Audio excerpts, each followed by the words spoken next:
Hello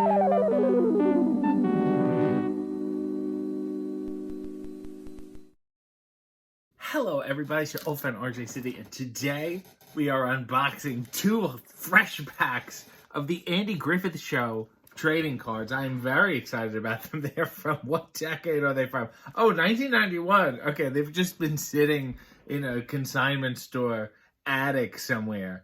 That's why. There's Open and Barn. Hiya, Andy. Hiya, Barn. Oh, Andy. And then I can't do Ron Howard. Let's open these up. Pacific, produced by Pacific Trading Cards, Linwood, Washington. So let's give you the entire 110 card third series, housed in a special collector's box, which I don't have. You have a full mini set of the original printing, of the original first printing. So this is, okay, great. True collector's item, I'm sure. That's why these were so hard to get. It was sent as a gift. A wonderful person named SM. Oh, we're starting off hot with some goober. The sky is the limit indeed. What's up in the air? Is this one of those Air Force tribute episodes? Look at that. Look at how nice the back is. Floyd complains to no end about Goober's grab bag for cash contest to drum up the business at the gas station. Then a printing error makes Floyd the winner of a $200 jackpot, which was supposed to be the total amount of prizes awarded. So Goober's running a Ponzi scheme. There's no telling how Goober will break the news to Floyd. In fact, there's almost no telling. Period. Oh, these boys, they really built a wonderful, beautiful city. Silver Carp Lining. That's fun. That's a funny name. And there's the boys doing some old-fashioned fishing with put a worm on a hook. Goober and Andy try to catch Old Sam, the legendary silver carp. Earlier, Floyd and Goober discussed each other's chances. Goober said, that is a piece of the script. Goober said, the only way he'll catch Old Sam is if he comes in here and for a shave and a haircut. And then Floyd says, there's one thing for sure, you'll never catch him. And you know why? To catch Old Sam, you gotta be smarter than he is. See, he's either a really smart fish or the rest of the town stupid. I think this is one of my favorites. There's some vintage John Knott's nervous face, a face in the crowd. That's incredible. Andy says, boy, you know they're struggling to remember names and faces is about to wear me out. And Barney says, yeah, me too. Uh-oh, here comes another one. And then Andy says, well, let's just be honest and tell them we don't remember their names. Barney goes, well, they can't put you in jail, right? See, because Andy was a corrupt cop. All right, next. And this is wait just a second. It's wait. There's a way in. There's some sort of eating disorder that Don Knotts has. Everybody knows Barney loves to eat, but even he can get his fill when he has to gain pounds to meet the new weight requirements for law enforcement officers. Who's arbitrary making up these rules. It's a stretch, but with Thelma Lou and Andy's help, he starts to measure up. And just when it looks as if Barney's about to fall short, Andy provides the missing links. Oh, he's tipping the scales. I see how this works. He's the thinnest sheriff in town. Sidecar sidelines. This is a good old-fashioned racing episode. Barney defends his motorcycle mission. All right, here's another Barney monologue. Everything a pioneer and inventor has suffered the same kind of ridicule. And it's right there in your history books, Andy. Well, I'll take Alexander Graham Bell. People laughed at him over the telephone. Wilbur and Orville, people practically laughed them off the Wright Air Force Base. But they had to be shown. It really wasn't that funny. Sorry about that one, guys. They're not all good cards. Oh, Andy says, don't look back. Isn't that sense? Oh, okay, here's another one. I'll redeem myself on this one. I lost the impression there. It went on for too long. Andy said, what they probably did was to heat a bayonet and burn it right here for posterity. Barney goes, yeah, you know, I knew there was something special about the cycle the first time I threw a leg over her saddle. And Andy said, you don't have an ordinary cycle there, Barn. You got a monument on your hands. I don't know what the fucking... I think I've lost my Barney 5. Hiya, Barn. I'll get it back. And here he is being shot by a child. Very pro-gun. Mayberry was. They didn't have licenses. It was the whole thing. Barney teaches Opie a lot about how to draw his gun. Aunt Pete doesn't always think it's the best influence for a youngin', but generally she doesn't mind. She was packing heat too. On the other hand, Barney is not quite an expert with the slingshot instructions in that field. He makes Goliath Errors. Very funny. Very funny. Bench Grinch is this guy. Who knows what's up with this bench? Let's find out. Ben Weaver is bound to get himself arrested so he can enjoy the Christmas celebration going on in the Mayberry jail. Andy says, Ben, what in the world do you think you're doing? Ben goes, I'm taking a bench. Andy goes, that bench is courthouse property. And then Ben says, it's public property. I'd like to see it sitting out in front of my store for a while. That was a hotly contested episode. Still life in Mayberry. What's going on here? They made a sculpture. Let's find out. Andy declares National Still Smashing Day because the Morrison sisters, Jennifer and Clarabelle, name you don't hear anymore, have been making elixir for occasions that aren't quite legally recognized holidays. Barney adds, this booze you've been selling ain't legally recognized either. So now I gotta take his axe and pow, pow, pow. Andy was like Batman. He wouldn't kill you, just really ruin your life. Reliable Barney Fife. I think I've got it back. I'll get it here. Barney says, Deputy Barney Fife reporting, sir, with an important message. Andy goes, Barney, I've told you don't have to do that. This ain't the army. It's just me and you. And then Barney goes, oh, shucks, Andy. I want to do good on this job, even if it's just delivering messages. And I want to do it right. I'm working on it. I guess the more I'm doing the Barney Fife, the worse.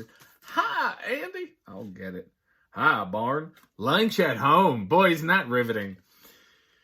Aunt B usually brings Andy his lunch to the courthouse, but every once in a while he'll come home. Sometimes that means catching Aunt B after she's already got the picnic basket loaded to take him. No matter where Aunt B's lunches are served, they're outstanding. That's why Andy nicknamed her Miss Mayberry Lunching Tray. That's a nice thing to do to your aunt, Mom. Mayberry Diplomacy. Oh my God, is this Howard Morris? It is. Sid Caesar Show alum Howard Morris. He's also, he plays the Jerry Lewis's father in Professor Kelp's father in The Nutty Professor. Wow, look at me. Ernest. Helen says, this is to certify that Ernest T. Bass has achieved a special award for learning here. And he hands Ernest the diploma. She hands Ernest the diploma, and Ernest says, you know what I'm going to do? I'm going to take it over to Romina and show it to her. It's what she wanted. And then I'm going to court her. I'm proud. I am so proud. Not really joke heavy, these lines. Here's some Gomer. Backfire and Sparks. Who could forget the much maligned and controversial threesome episode? The joke's on Thelma Lou, and she tries to teach Gomer a lesson. Andy says, did you hear that, Gomer? It was a joke. A joke? Is it a joke when a girl kisses you like that? And Gomer goes, no, sirree. It ain't no joke to me. And then Andy goes, well, what does it mean when a fella and a girl kiss? And then Gomer says, means they gotta marry. Shoot, my mama and daddy just shook hands on their deal. So his parents had sex but never kissed. Interesting fact about Gomer there. Face to Face. If that isn't a title, I don't know what is. Let's find out what this one's about. As keeper of the door, it's Goober's job to make sure that no one gets into the regal order of the golden door to good fellowship who shouldn't be allowed. In this case, Howard has been cleared to enter by everyone except his mother, and crossing Mrs. Sprague is one gamble Goober's not about to take. It's a horrible episode.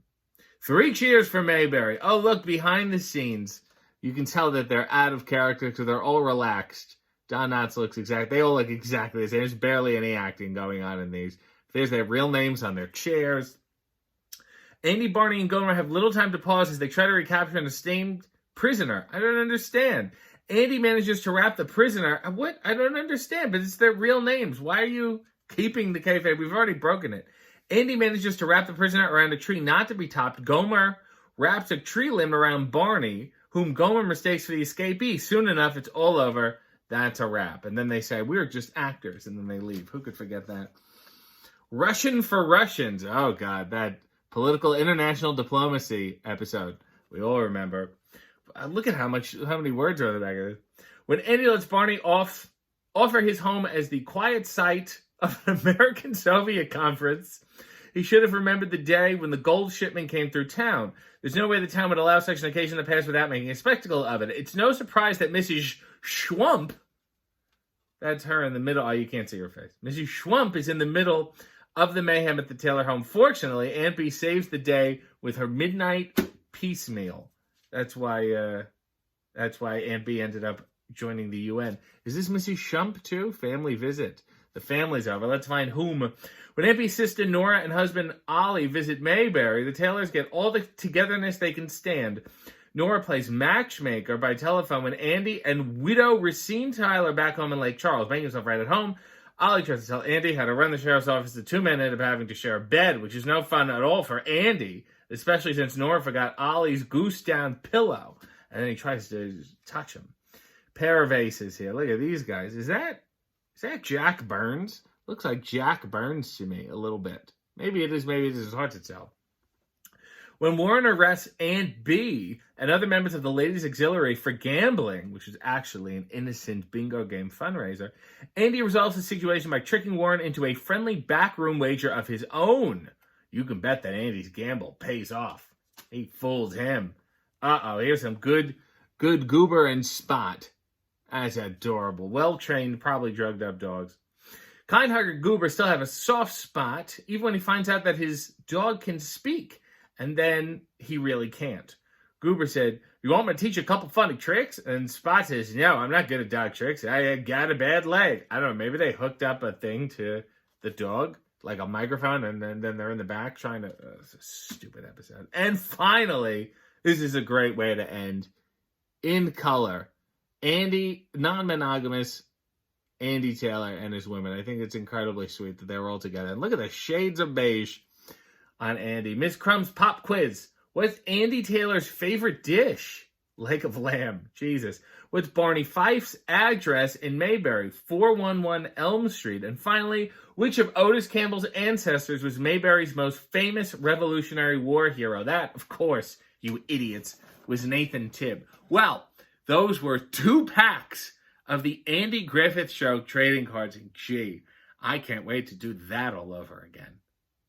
Bye, Andy. It's better now.